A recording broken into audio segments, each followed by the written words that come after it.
ډیرو قدرمنو په پښتو او پښتنو مینو سلام مې ومنئ. السلام علیکم ورحمت الله وبرکاته. یو دوه شعرونه او بیا یو ورکوټې نظم.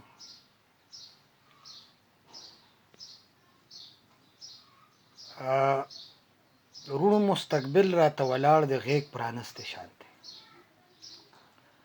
روڼ مستقبل راته ولاړ د غیږ پرانستې شانتې، ما په مینانو خپلو کړی دا اکثر زیری دی. روڼ مستقبل راته ولاړ د غیږ پرانستې شانتې، ما په مینانو خپلو کړی دا اکثر زیری دی. همت به نه بیلی کشمیر به مو آزاد شي اخر، همت به نه بیلی کشمیر به مو آزاد شي اخر، دا د پښتو د شاعرانو د یو نر زیری دی.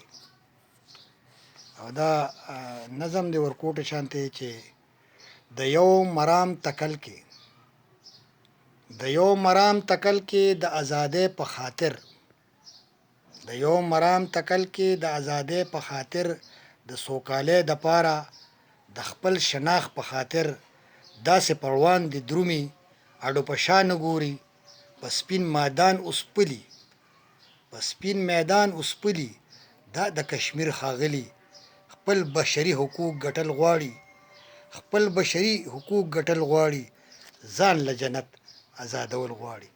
د الله په امان شه، ښاد او آباد اوسئ.